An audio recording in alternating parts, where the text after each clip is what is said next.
Okay, we're back here at Stan's Corner.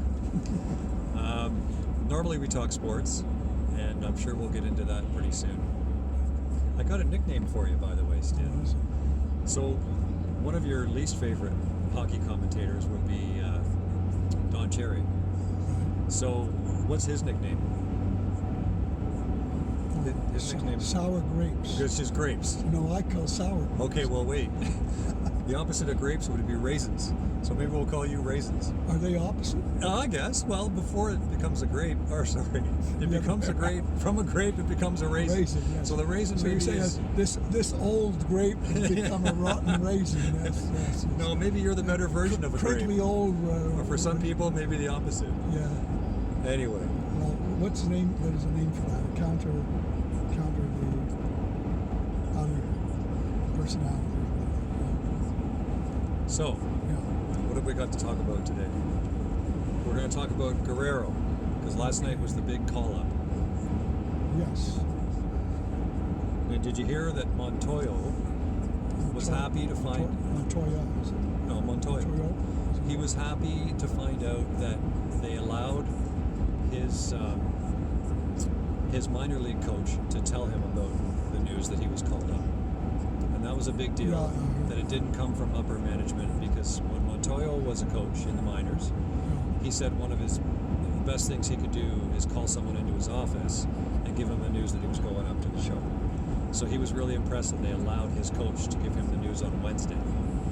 But I guess how he did it was he called him in the office, and Guerrero sat down and he said, we've got to work on some of your transitional work or something from when you're fielding on third base. We got to work on this. And Guerrero said, okay, no problem. I'll get at that tomorrow. And he said, there's one issue with that. He said, it won't be with me though. You're going to the show, and you'll be learning those skills up there. So that was pretty good. So.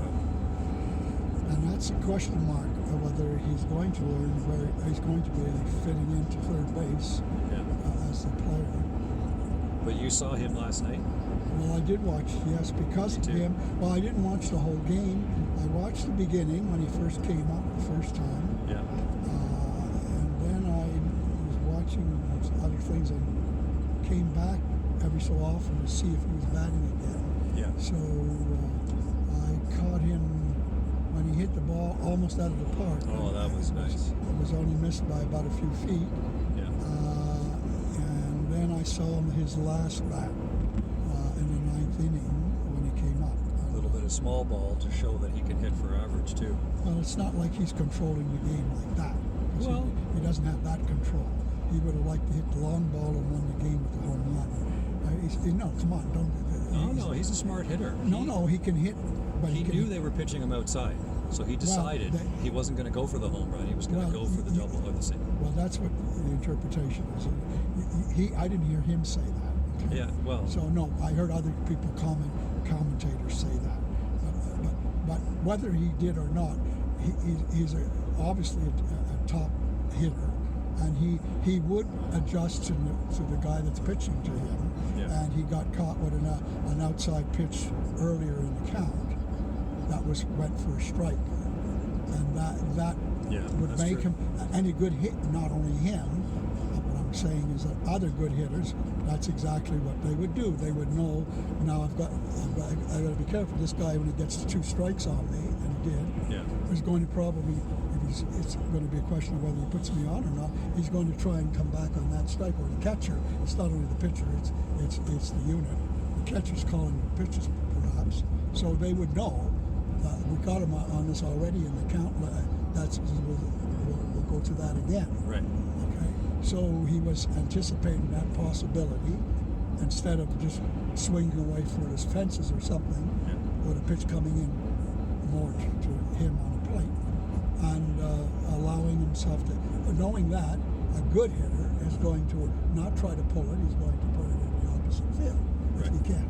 That's what good hitters do, and bad hitters don't, by the way. Now you speak with knowledge, and I sit here and agree, but there's a reason for that. Because you have a history in baseball, correct? Yes. I've seen enough pitches as a bloody umpire in professional ball, and know how the game works, and I know the inside from being inside. Right. In that sense, yes. Right. And not seeing it from just a fan's point of view or Right. that, but with some knowledge of baseball and that you can only get by being inside in the game, and that's true of any sport. So the pro leagues, what decade are we talking here? When you were only a kid, you were the youngest. I was the youngest umpire. As I said, my age had to be put up on the contract for 5 years more, or 6 years more, from 19 to 25, because nobody would hire me.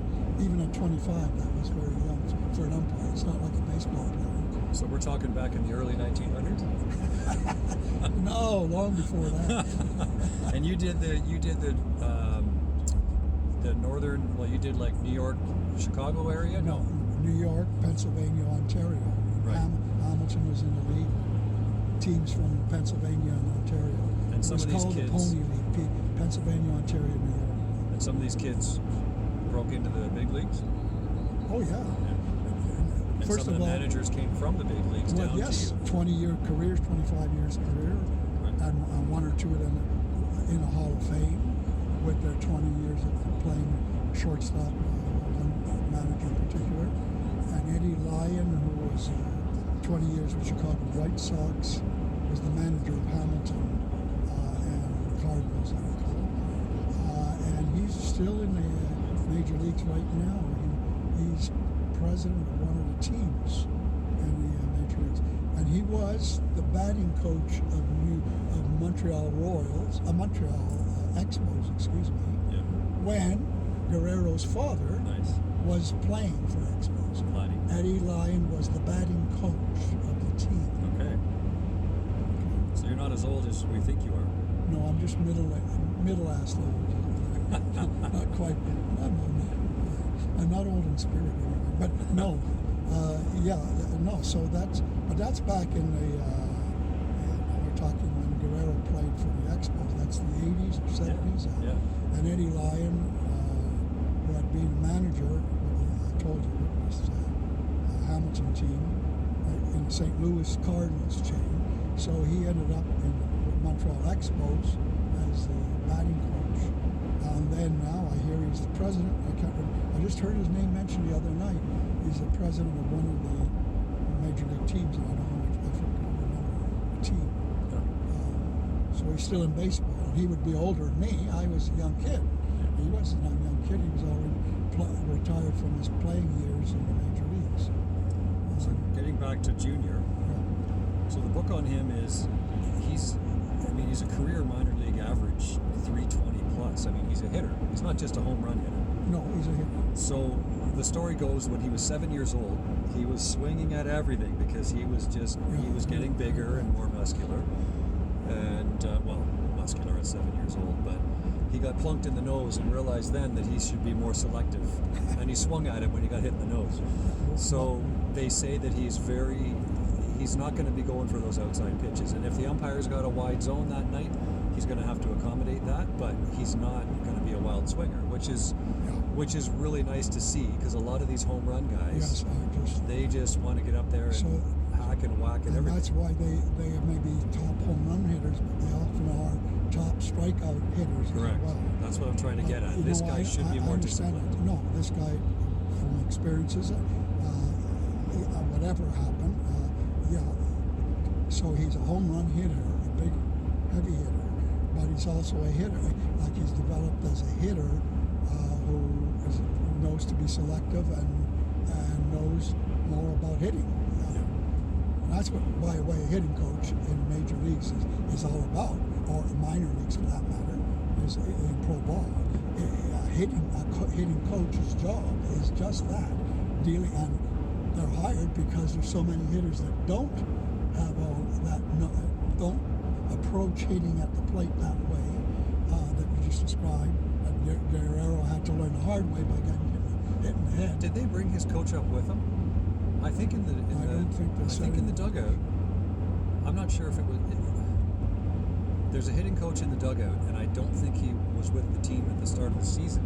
And apparently he's got a bond with Guerrero, so I'm thinking maybe they brought him up too. I don't know.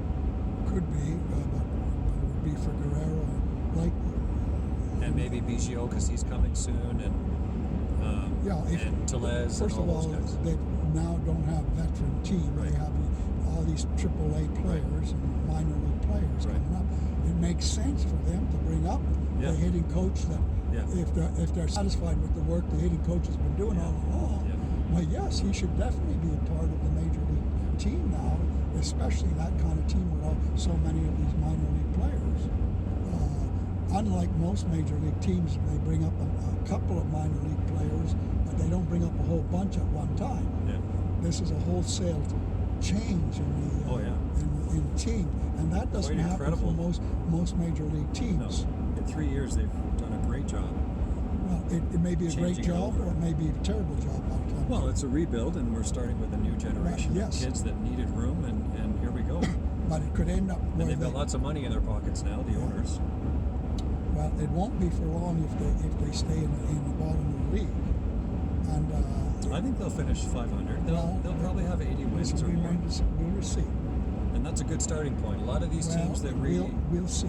Well, I can't see them 60 wins like some of these other teams, like Baltimore and all these other guys. Oh, they're not they were dropping down at the bottom last year. There's too much talent. If they keep Smoke and they keep Sanchez and they keep Stroman, they've got some presence of proven professional players, and then you throw in these highly talented younger guys that, I think it's fair to say that each of these young guys are probably going to hit over 250. Some of them likely are going to bring in a higher number of home runs than you might expect. So I think you're going to see some success. Everyone's saying 70 plus 75 wins. I think it's going to be 80 or 85. And if that's your starting point, then next year we go 95, and before you know it, we're back in. Well, it depends on what they do with and how they keep, who they keep and who they don't, and who stays. Yeah.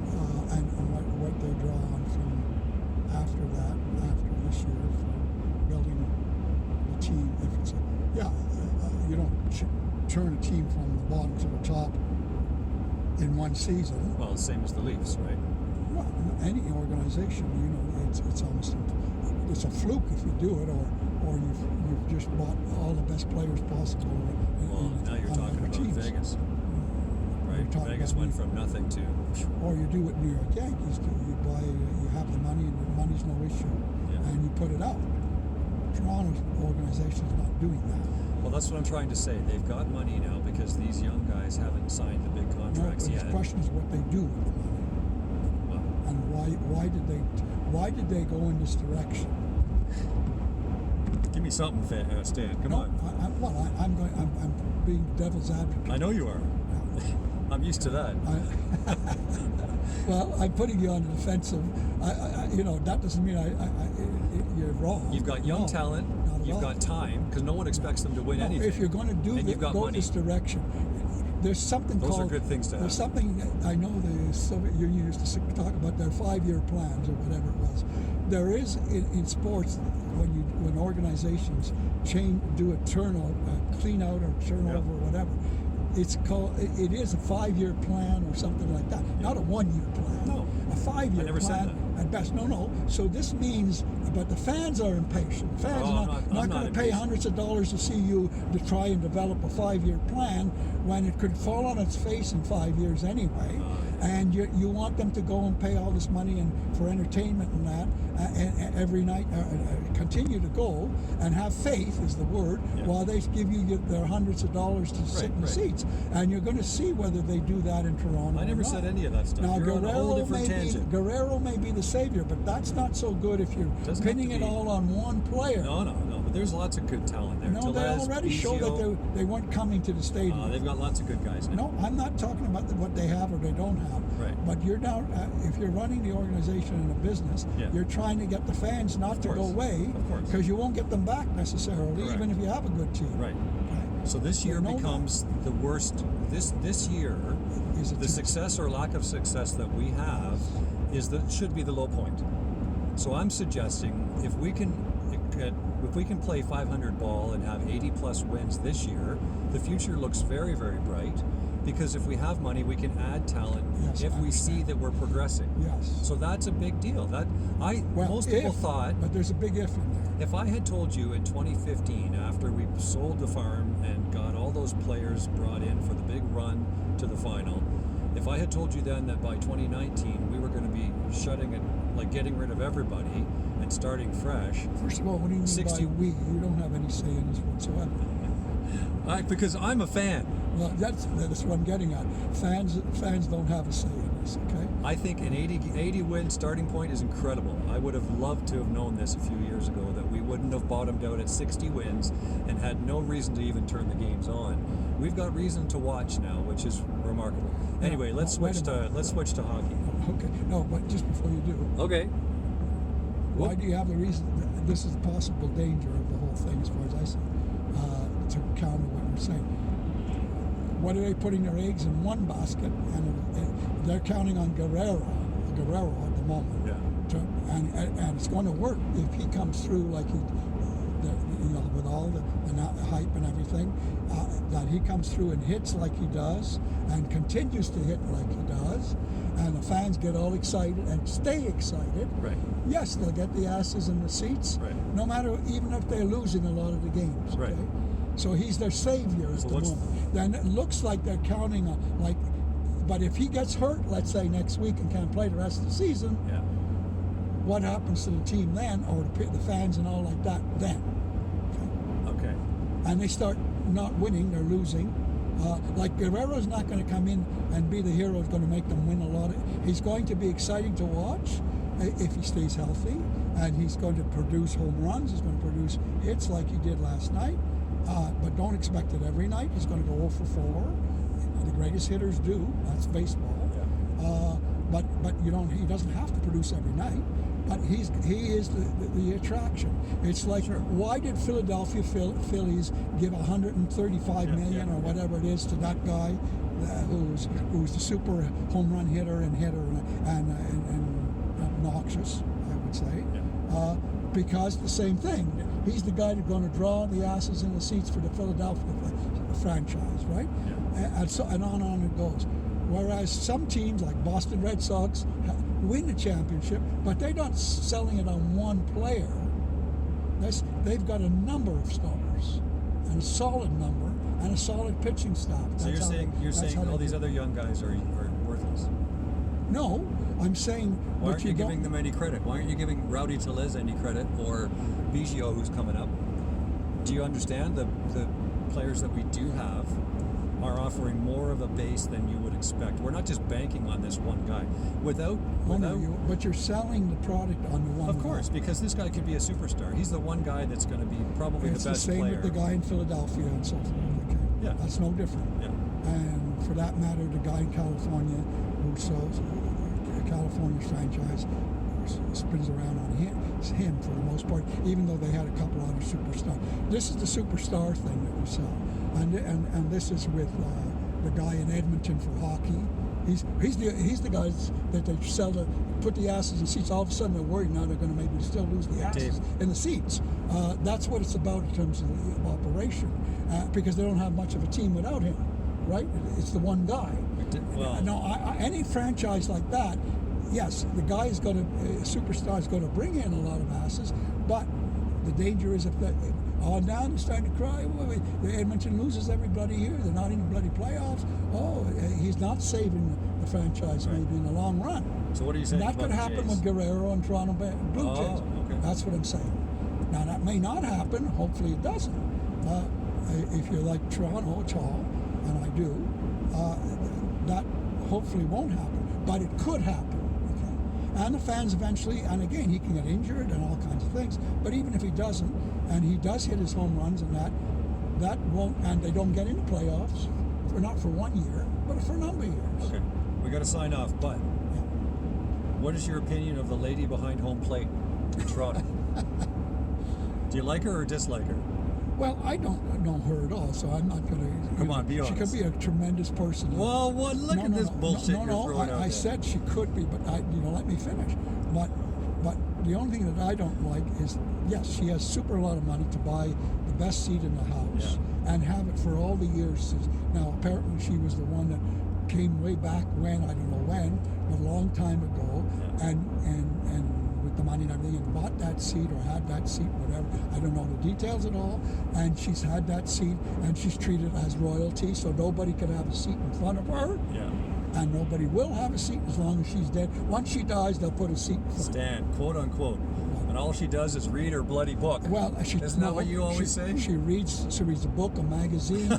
She talks to somebody over there. She talks to somebody over here. Yeah. She talks to the person who comes with the food, who's delivering it to somebody else. And she's got the best seat in the house. She's looking here, there, and everywhere, but not right in front of her where the ball game is going on. Here's the ass of the umpire and the ass of the catcher and the batter right there in front, and all the action's right in front of her. She's all over here. Like less than 100 feet away. Okay. No other fan has that, and she's hardly ever watching that. Okay, we got to wrap it up.